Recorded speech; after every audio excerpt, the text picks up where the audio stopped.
This podcast is a member of the Voices of Wrestling Podcasting Network. Visit voicesofwrestling.com to hear the rest of our great podcasts, as well as show reviews, columns, opinions, and updates across the world of wrestling. Shake them ropes, Jeff Hawkins, Chris Novembrino.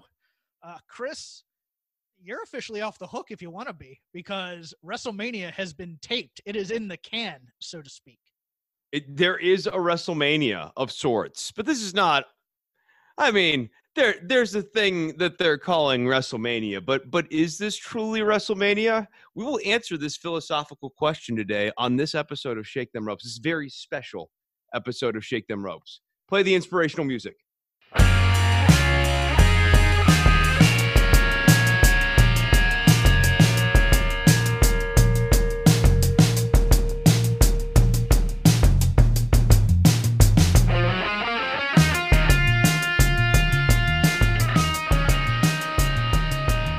Take it over, Jeff. Yes, it's time for the Chris Novembrino exit interview from Voices of Wrestling.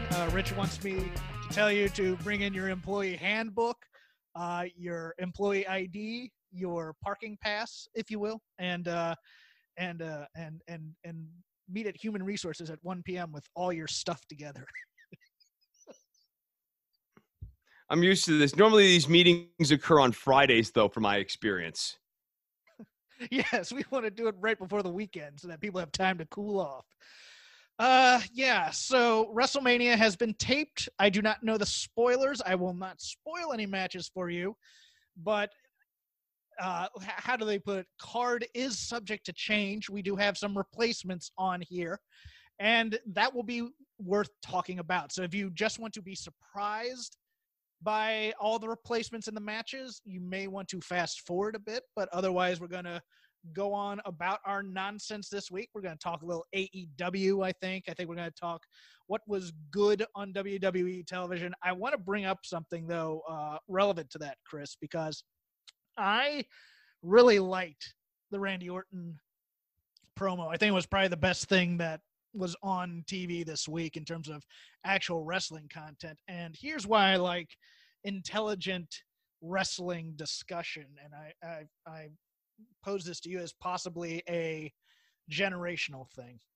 Todd Martin, friend of the show, former guest of Shake Them Ropes over on The Torch, said that he really didn't like a lot about how the Randy Orton promo was edited with all the flashbacks and stuff like that, because he believes that wrestling shows as they are today are really live sports events, and it takes them out of the reality of the live sporting event. Whereas me, watching this, it being a live event takes away from what it could be as a professional wrestling television program.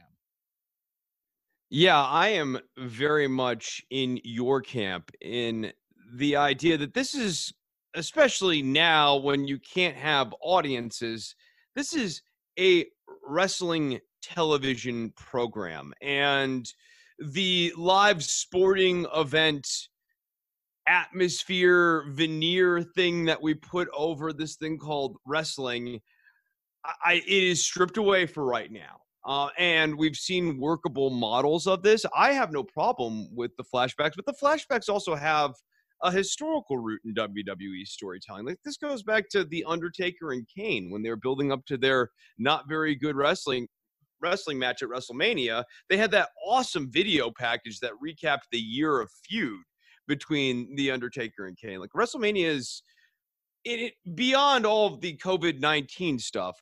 WrestleMania is supposed to be about long stories. And so I don't have a problem at all with the idea of using flashbacks and trying to connect the dots to make this feel deeper.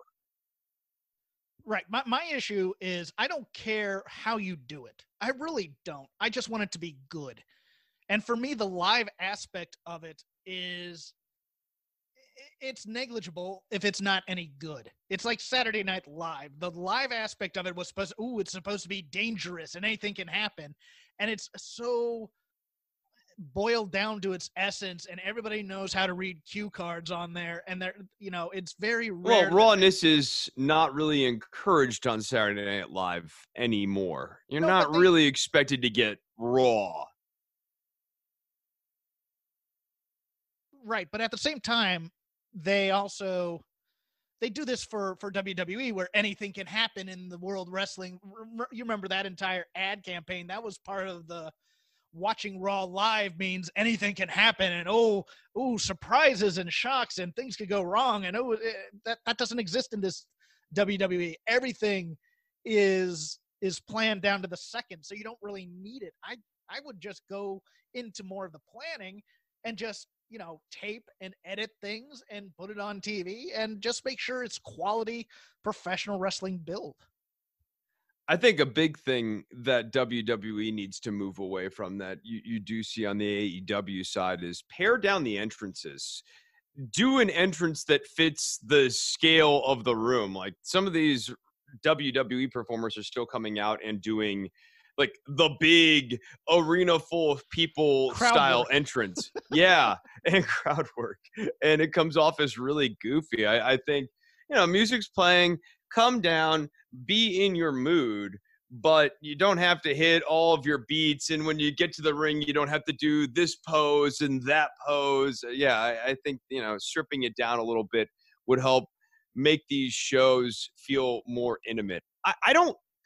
I'm not someone who believes that wrestling needs to have an audience for every show. Obviously, you have to have audiences at certain points, but there's a place for this kind of like studio wrestling thing, or like a interview style show with maybe some matches or something going on interspersed inside of the show. Like there's a place for this format, but WWE is still, it's like they can't get their brains out of the arena mode. A little bit better this week, moving the hard camera, going into the performance center, not lighting the whole house. Like they're making steps in that direction, but they're still very much in a mode with these shows where it's like you want the audience to be there, or it's you feel the audience's absence.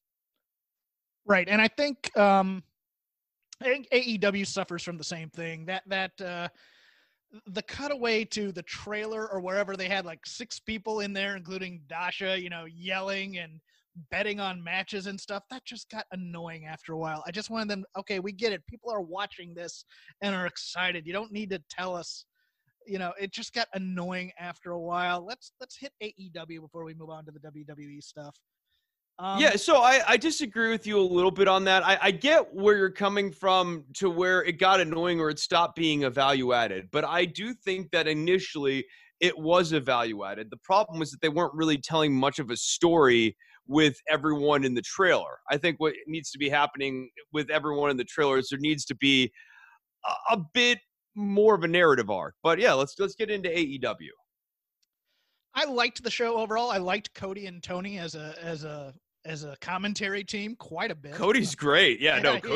Cody is good at calling the spots, making sure that the appropriate amount of intensity or like emphasis is given to like, why do this arm hold? Why do that? I liked the Darby Allin Sting comp too. That kind of lets you a little bit into Cody's thinking about the booking here. I loved the entire discussion about the Fuller leg lock, the Gibson leg lock, and what is it, the Last Supper that he calls it? I love all that stuff. Yeah.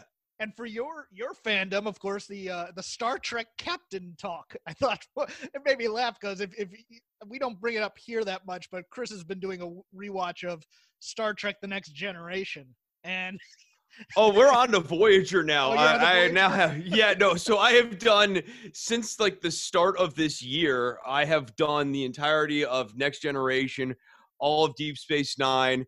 And we're now into Voyager. I got a little skip happy here because the problem with Voyager is that Voyager gets a little sitcom-y. Like they don't have steady plot arc. So of the 3, my favorite is Deep Space Nine. But if we're getting into Trek talk here, Jeff, I got to go off here. So if you're going to really do Deep Space Nine, though, you've got to watch Next Gen because Next Gen sets up all the Klingon stuff. The Klingon stuff is important. But Deep Space Nine has the long, sprawling story arcs. You get the different characters, and then we get into the captains here. So who's the best captain? This is really the key question, right? The question of the week. And Cisco is my favorite character, but Cody brings up a fantastic point. He was largely a commander until they got the Defiant. If you think of Cisco, he wanted to be a captain. He liked being the captain of a starship, but he really found his calling as the commander on Deep Space Nine, and the Defiant was something of an adjunct for him. So then we get really down to Picard and Janeway. And here's where I'm going to upset everyone. Clearly, the better captain of the two is Janeway. And here's why. Picard has one key wrinkle. Great captain, both great captains. If you just put them objectively, you have two great captains, but one has a critical flaw that is noted by the captain himself. He's aloof. Picard doesn't make the connections to his crew the same way that Janeway does. And for that reason alone, she's a superior captain, because on all the other merits in terms of, coolness under fire, her ability to handle herself, all the kind of composure merits that you'd say about a captain. Picard's great at all those things, but his inability to connect to people like Geordi, even to a certain extent, Worf, he only really had a strong bond with Deanna and also, of course, Will Riker. And so for that reason alone, I got to say, Janeway is the best captain. Oh, and Kirk, you're probably thinking about Kirk. Kirk's a walking biohazard.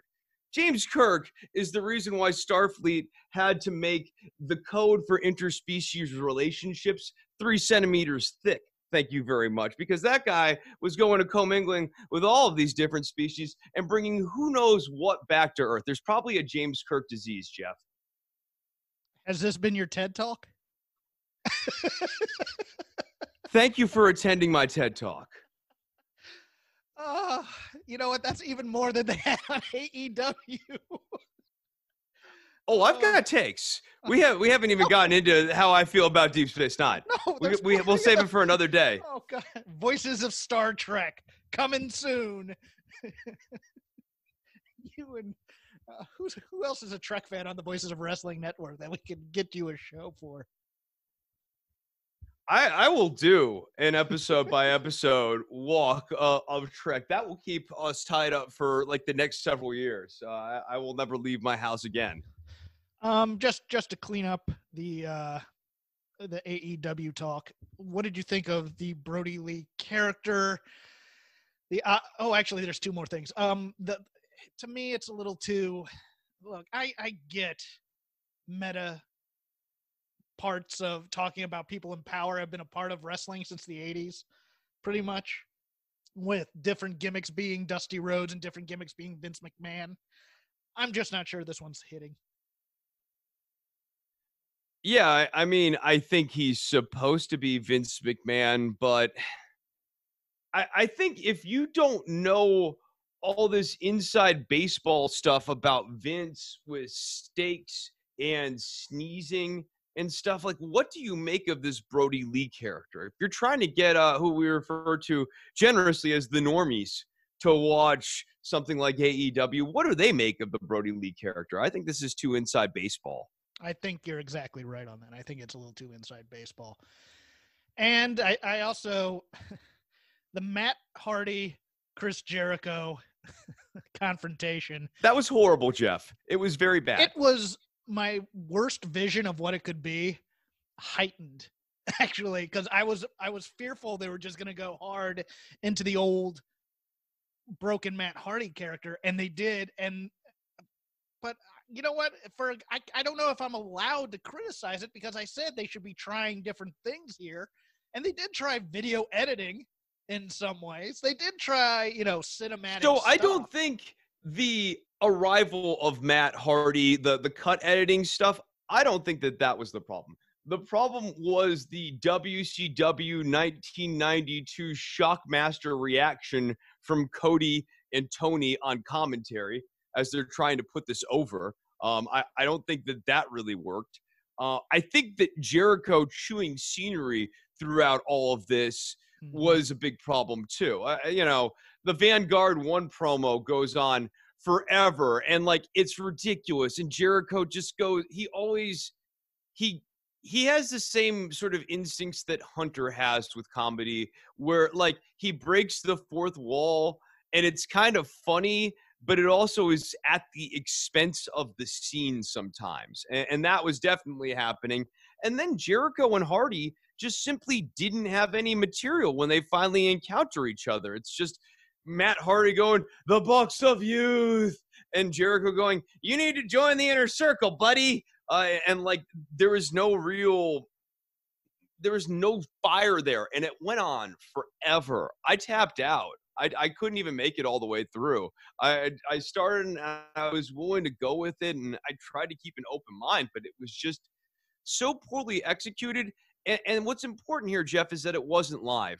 They had a chance to take beats and stop and pause and go, that didn't really work. They could have, said, hey, Chris, can we try a different take of this where you're like a little more serious about encountering Matt Hardy, or a little more taken aback or scared of Matt Hardy or something like that? Because I don't think this is really connecting, and I don't think it's a good testament to their instincts that no one said, Hal, let's stop and let's take another take at this. Yeah, I agree with you right there. It was everything I don't want in a main event. That's everything in a mid-card type of program where you're trying to like cleanse the palate a bit of the super seriousness elsewhere. But that's not what I want in the main event angle. I don't want Matt Hardy talking with his weird, funny, faux British accent, saying words incorrectly to Chris Jericho, building up a 2-cage death match. It just zany Chris Jericho, who came out and still got his song over this week yet again. Yeah, that's gonna be an ongoing bit, isn't it?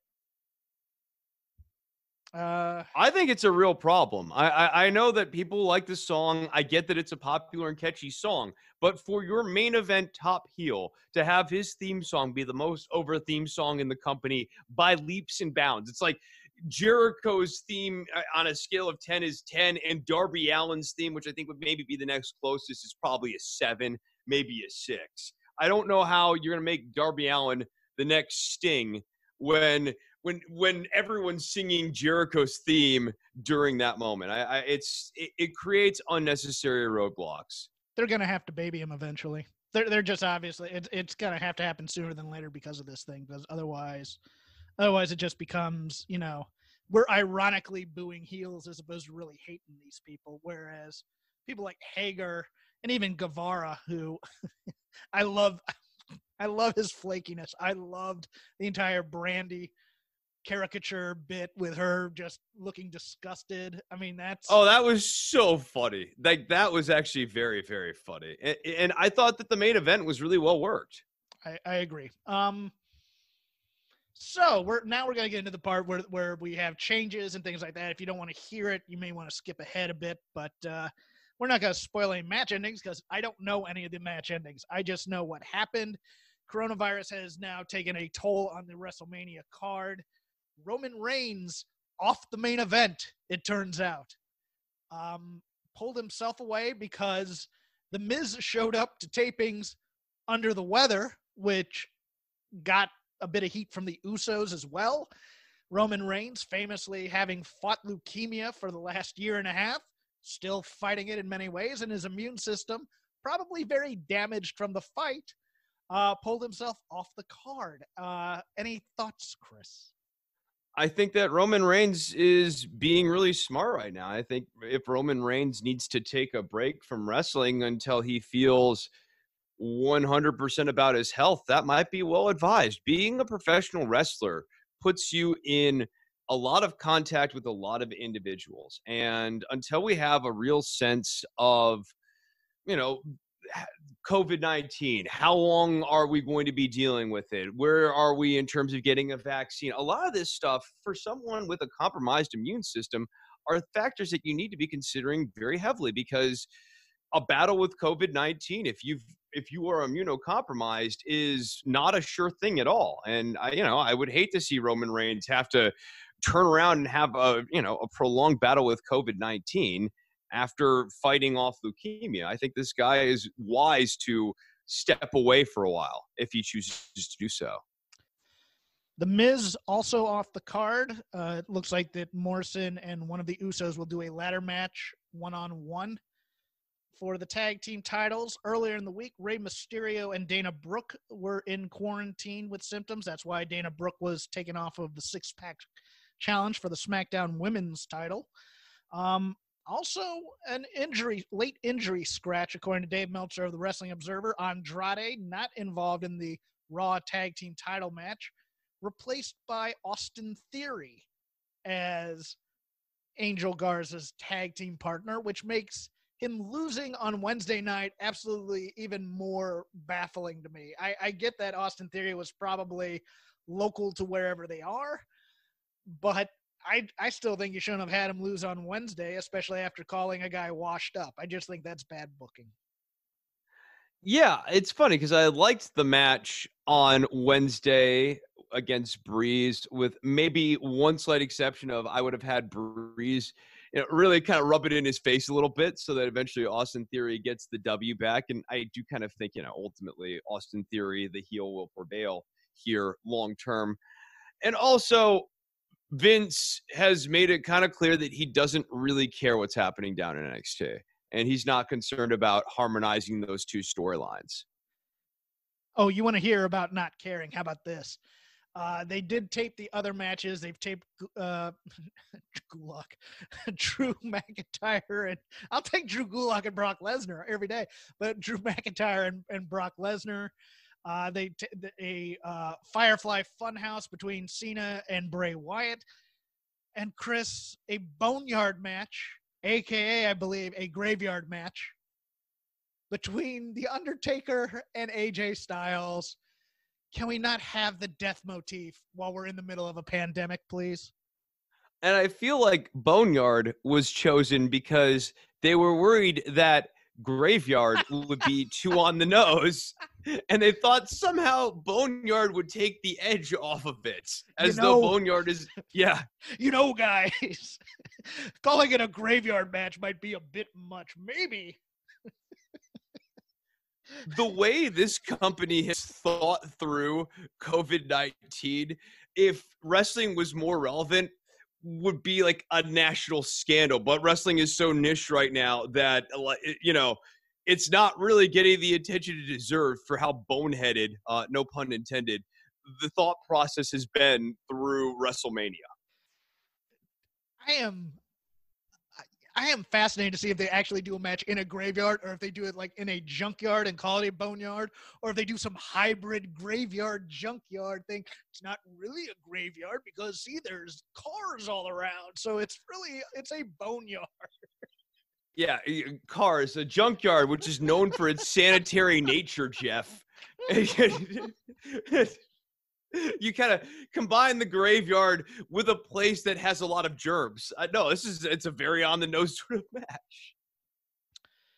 Oh, the sad thing is, though, that, I haven't minded them showing these old matches to build up these new feuds. I think it's been I just think it makes good for unwatchable TV, though. Like, I don't like watching these shows. They're draggy, especially when we get to the old news. I feel like I'm reading yesterday's newspaper. See, I'm kind of the opposite, because I don't feel. Look, I've always felt that matches don't get people over. I think they're to build the feuds. That I think talking and angles and things like that get you over. I don't think actual matches, unless they mean something, get you over. So finishes get you over too. I think it's talking and then match finishes. Do you have a big spirited finish to a match that's really memorable, and is the celebration really memorable? Like, those moments do get you over, but I'm with you. Right. So all these empty arena matches just have done nothing for me. But let's go into some of the nuts and bolts of the main roster. I think Shayna Baszler's in trouble.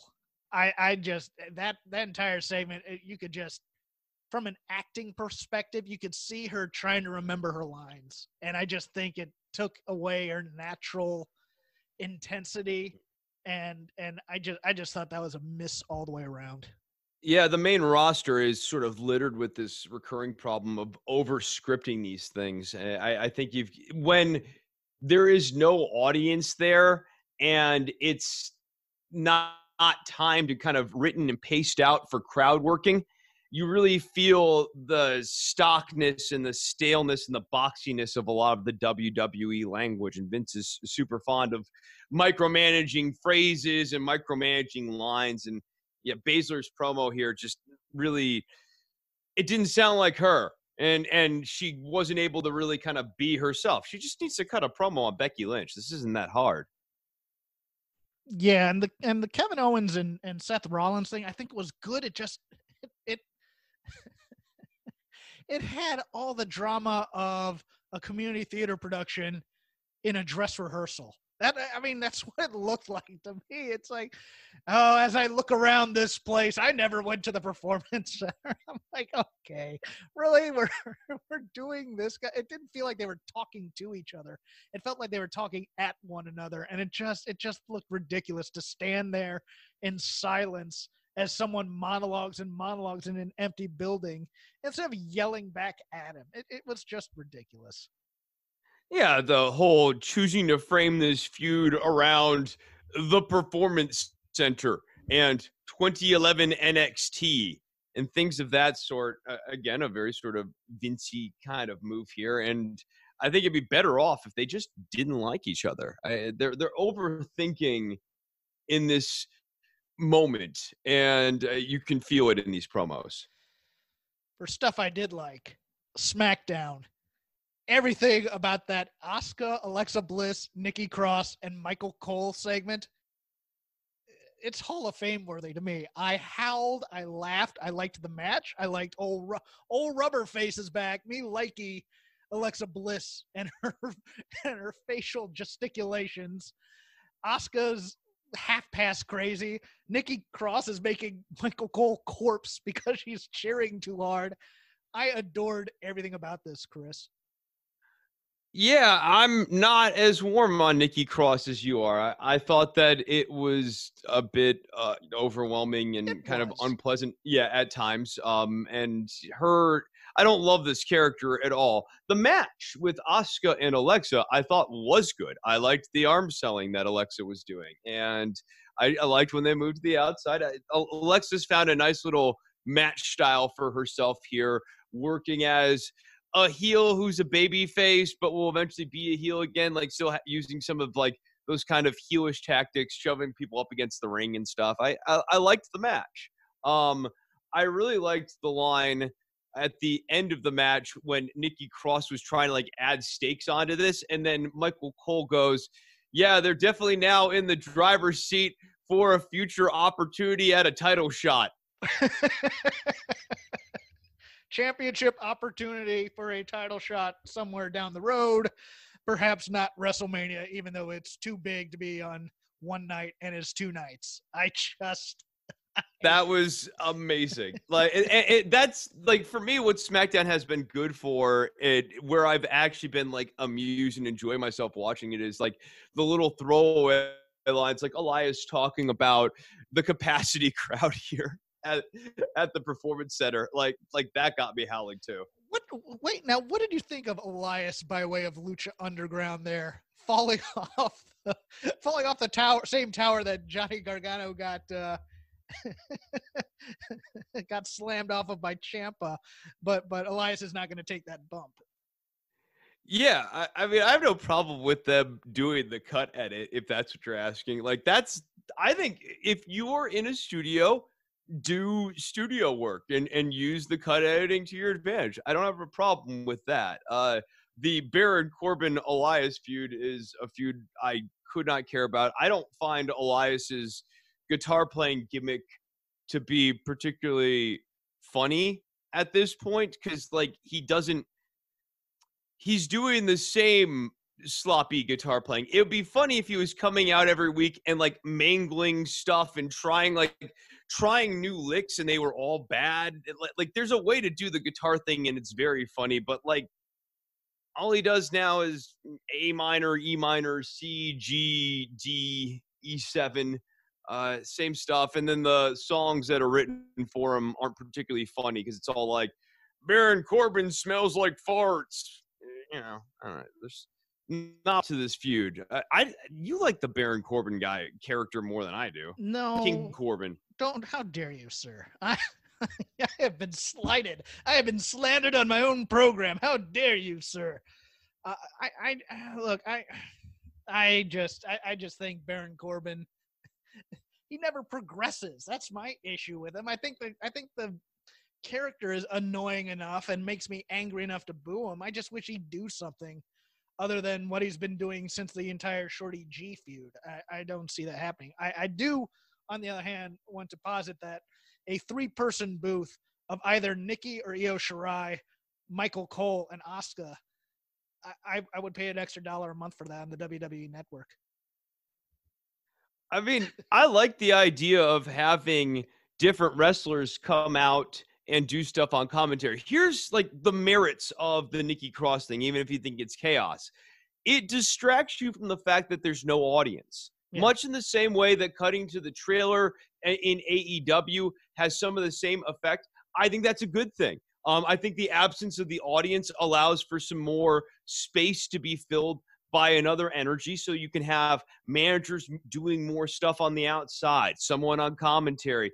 There's ways to tell these stories where you don't miss the audience as much because there's additional action being provided or additional energy being provided by another party.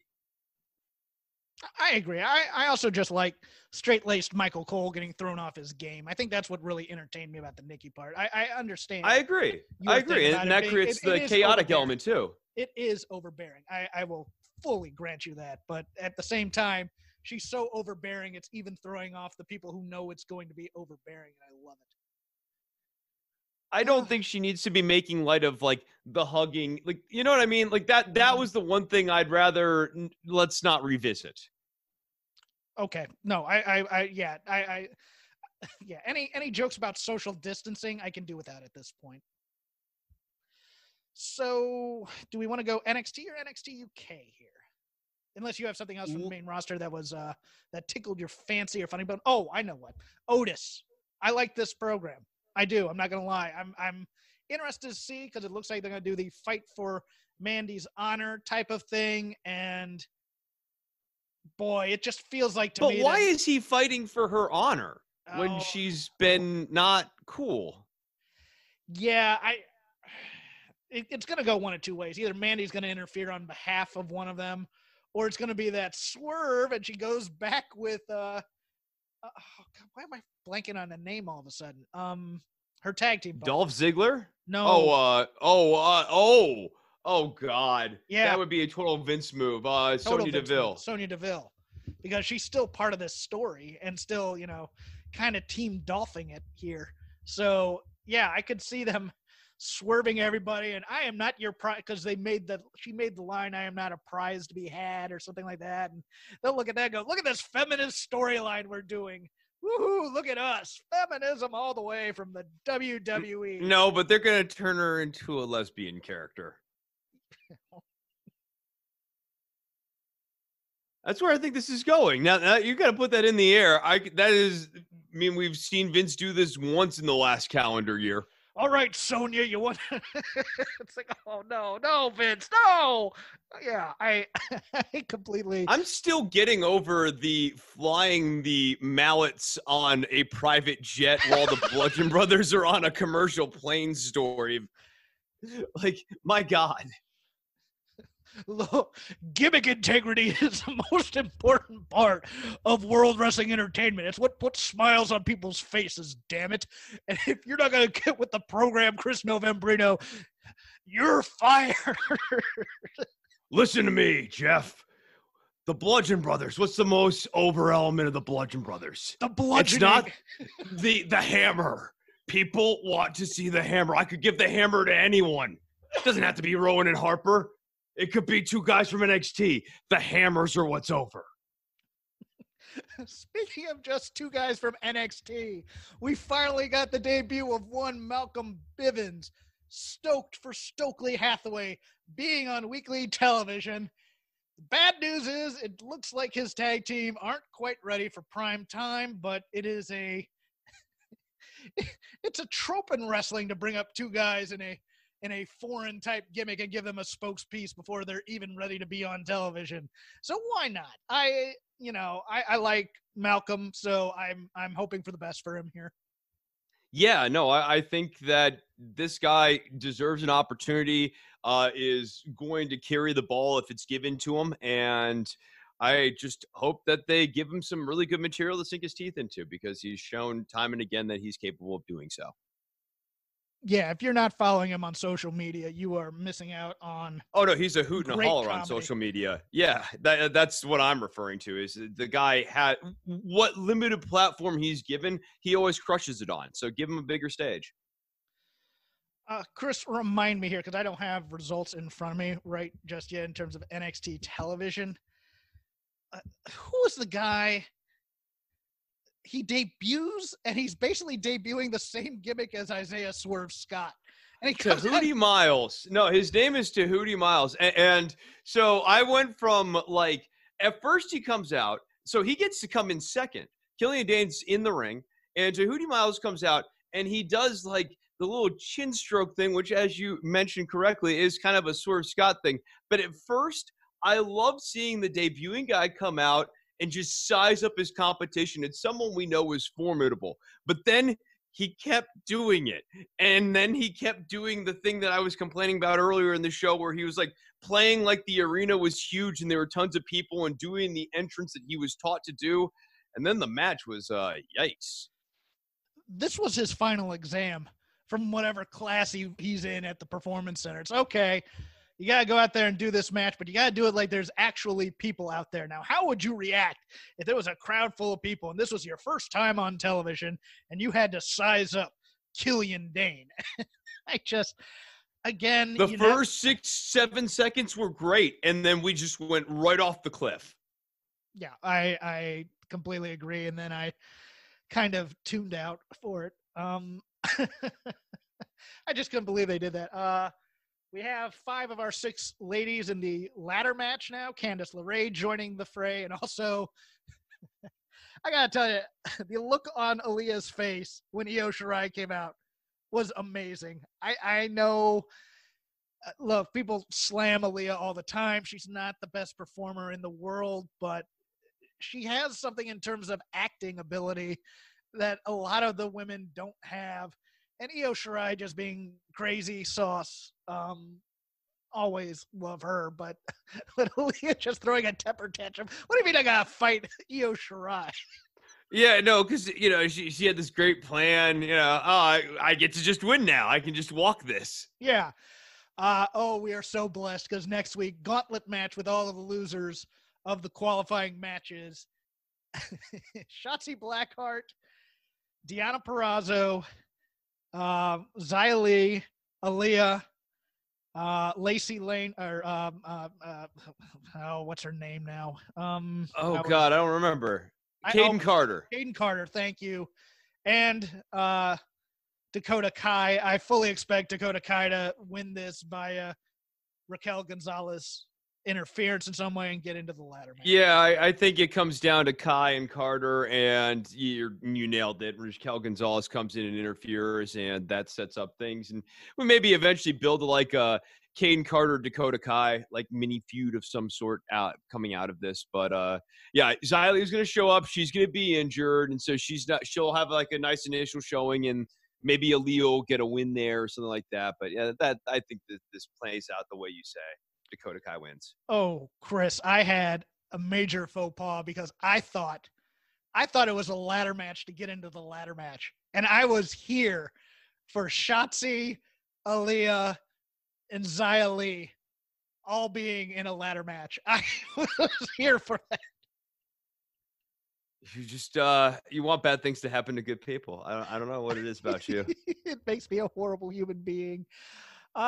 I liked the main event segment on NXT. I liked the build for the feud. I just liked Johnny Gargano simple. No, I'm not ready yet. Give me 2 weeks. I'm like, cool. There we go. It's such a simple heel move. I just got hurt by your baby face. Let me come in at full strength. I mean, it's scenery chewing. Yeah, it's Triple H putting himself over at the expense kind of Ciampa and Gargano. But overall, there was a nice intensity to it. Yeah, I think it's fine. I'm not, Gargano Ciampa has limited interest to me as a story because we did it so much. And as an empty arena match, it had, I mean. And as they've done every step in the book, it feels like, and they did it all well, but I'm just ready to move on from this feud. The problem here is we're going to have fatigue from these taped type of matches after watching a Funhouse match and a Boneyard match and whatever the hell they decide to do for Brock and Drew, because that's not going to be a straight ahead match at all. and they're going to be using all these filming things. And then we're going to get back to Gargano and Ciampa, and we're going to have this brawl inside whatever warehouse they decide to rent out for this thing. And it's going to be filmed just like these WrestleMania matches. And it's going to be coming the Wednesday after people have watched 2 4-hour nights of wrestling, supposedly, if they're a WWE fan. I just don't have high hopes for it. No, I completely agree. I think the clear problem with this salvage operation with WrestleMania is that there's not going to be a lot of in-ring fundamental wrestling, and they're trying so hard to hide behind these like open room stip matches. What is the difference between a funhouse match and a boneyard match? I mean, in a boneyard, you probably get buried, right? Like that's probably but are they even going to do that? Who knows? In the funhouse, I'm guessing it's still pinfall or submission gets you the victory. And in this empty arena match, I'm guessing it's still pinfall or submission gets you the victory. Visually, I think what would be the best is just a low lights, 2 guys really going at it and squaring off and having like a 25-minute singles match that was, gritty and, hard worked. Agreed. I'm thinking there's going to be a lot of there's going to be a lot of set pieces, though. They just can't help themselves with the set pieces during a Gargano Ciampa match. So I think we're I know. I agree. I don't think they can. I just think that's going to be a problem on this card. They just need to do some.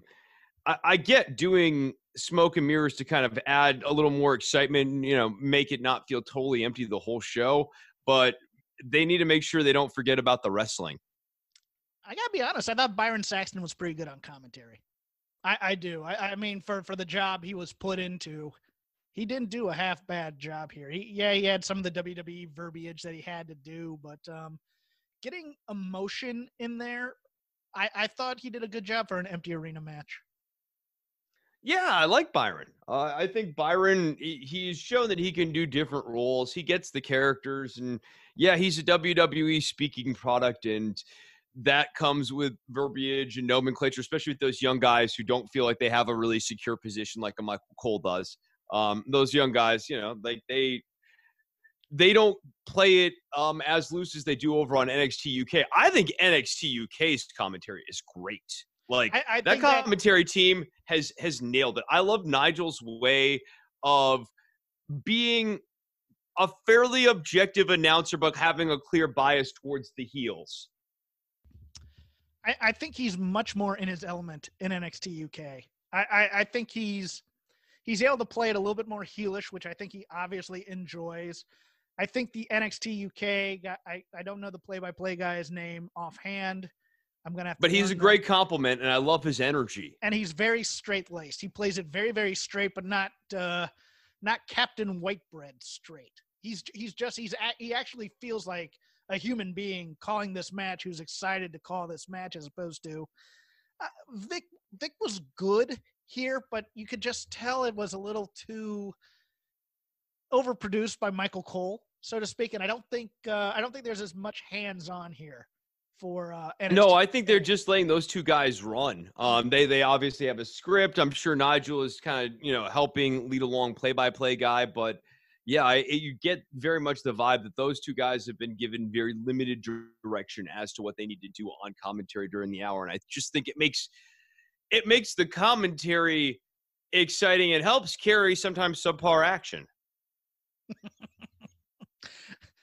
Who are you to doubt the team of Oliver Miller? Come on. Get the sentence out. Get the sentence out. I'll feel better about life. I can't get it out because I just called him Oliver Miller, who was a center for the Phoenix Suns. What tickled your funny bone on NXT UK this week, Chris? Well, I liked the Jordan Devlin match a lot. It was the right style of match for what the setup was, except for the finish, which I thought was stupid. He has the bridging pin for the better part of 2 seconds and only grabs the rope in the final second. Like, he didn't really need the rope to win. And I would have, if you're going to have him do a cheat to win finish, fine finish. he should do a cheat to win finish where the cheating actually helps him. Agreed. The Nina Samuels match versus Valkyrie. I'm just not on this Valkyrie character. Yeah, she does nothing for me. I find myself ironically cheering for Nina like some other people do in the crowd. Too many of the, and you can tell this is Performance Center 101, doing her little hand signal where she's like framing her face and stuff just over and over again. I was just like, here we go. Yeah, I think the main event was really the only thing that really did for me, other than the backstage segment with Pretty Deadly. That was great. I like them. I like that they're getting a little bit of screen time now. I like the vibe that they're throwing off. Oh no, come on guys! Oh, it's just a joke. Yeah, you guys are great. That is such a trope of the tag team that just happens to be within earshot, talking to each other while someone's trying to do an interview. There are times it works and times it doesn't. That one it worked. I liked the Gallus vignette, although a little too Reservoir Dogs with the cam going in circles around the table as everybody talked. I was getting a little dizzy at that one. Yeah, but they do kind of like doing those homages to those type of movies. And I don't mind if the Gallus universe, like whenever they do their vignettes, is kind of like a send up of Boondock Saints or Reservoir Dogs or any of those type of kind of gritty movie snatch. I like that. I think that fits their characters. So the through line of this show was that there's going to be a battle royale next week, I believe, on TV for the number one contender to Walter's NXT UK title. I did like some of the vignettes. I especially loved the Cassius Ohno one. Noam Dar beating A Kid. I don't know if I really like or really hate Noam Dar at this point. I really don't, because it's always the same for me. Right. And it seems really weird to have him beating A Kid, because A Kid sort of seems like the guy you would want to do something with. Noam Dar, I hate to say it, but at least right now in this character, he sort of is what he is. Yeah, it's one of those things where I don't understand beating all your young up-and-comers. I just don't. They've been doing this on like every brand between Humberto and A Kid and Austin Theory. They got to learn to work. They got to learn to lose, and then we'll build them back up, which is a ridiculous theory. Stop it. 50-50 gets nobody over. It's just A Kid's gonna eliminate Noam Dar from this battle royale. I guarantee it. Yeah, and they're gonna have another match. And that the other problem for Noam is that he gets into these prolonged multi-match feuds, and like they don't evolve or grow. Yeah, they don't. Pick a winner. I don't think I know this, because I know I've read the. Well, actually, I think I do know who wins this. But pick a winner here, Chris. Who's I'm gonna say Bomber Dave Mastiff. Okay. Who do you think it's gonna be? Well, see, I can't, because I know who it is, I think. So okay. I don't want to do that, but I think I'm happy with the pick. I'm just a little. If the match I read about was the match after the number one contender match, I'm a little disappointed. But other than that, I think people who watch NXT UK will be pleasantly surprised and happy with who they decide to go with, if it's true. Oh, I guess they could go with Finn Balor. That would be the other one. They could. Anything else in the world of WWE, or we can make it a short day here, Chris, because we're using a new program, and I want to hear how this sounds. Yeah, sure. I don't know. Is there anything else on the WrestleMania card that changed that we haven't covered yet? Oh, we didn't say who replaced Roman Reigns against Bill Goldberg, and that is Braun Strowman was put into his place, which is interesting to me. I think this will probably end up being a very short heavyweight title match. I wonder if it goes to like a no finish sort of thing. You think they're just going to redo it? They find a way out of it. And like, yeah, just have someone interrupt the match, and that's who Goldberg ultimately goes and faces at SummerSlam or whenever they feel good. Here we go. The Artist Collective come out and all get speared by Goldberg. That would be interesting. There you go. Oh, that's what we didn't go over. Again, another great week for Daniel Bryan and his fantasy wrestling collective. I love everything about this program they're doing. I don't want them to ever break up Gulak and Daniel Bryan for another year and a half, please. Let them all stay together. And I love Shinsuke, Cesaro, and Sammy in this. It's such a great – you can just tell everybody's kind of having fun with it. Yeah, no, the Cesaro is always great as the guy talking slightly off microphone and adding in his 2 cents. I find that he always cracks me up in that role. I liked the little Nagata tribute that they did as well. Gulak and Daniel Bryan. I also like every time Cesaro talks now, he has to have a little bit of a speech impediment as a throwback to when he crushed his teeth on the turnbuckle post and had to get major jaw surgery. So he either has to take out his mouthpiece or put it in before he starts talking. That's always one of those sweet continuity little things that I really like. Yeah, no, I really enjoyed that. I still miss when him and Tyson Kidd were a tag team and did all the clapping and the fact stuff. Like they really had it down. It's my favorite gif. Is them clapping and saying fact. I absolutely love that thing. Well, we're going to wrap it up here. We hope you all are staying safe and staying quarantined and doing all the things you should be doing. We're not going to gloss over this. I'm a little scared, to be honest, but you can follow me at Twitter and all my nonsense at CrapGame13. You can follow Chris at Chris Novembrino. You can follow the show at Shake Them Ropes. Make sure you download all the Voices of Wrestling content on their super feed, the flagship. All of it. Every single show. Music of the Mat. Omikaze, which is going to be on a break because I believe John, unfortunately, may have some symptoms and is recovering. So keep him in your prayers. Sarah and Sarah, just whatever weird wrestling thing you like, we probably have a show for it. So we don't encourage our hosts enough. So go to Voices of Wrestling, go to the website, and join in the conversation there. Chris, what other things are you doing during this? I'm not going to say downtime because I have no downtime. Yeah, no, I'm very fortunate right now. I have a job where I'm able to work from home, but we have had to kind of massively restructure the business. So like it is ended up being busy yet confined at the same time. I'm someone who likes being at my house, but I mean, the walls, even with the upstairs and downstairs, get a little small right now, getting just a smidge small.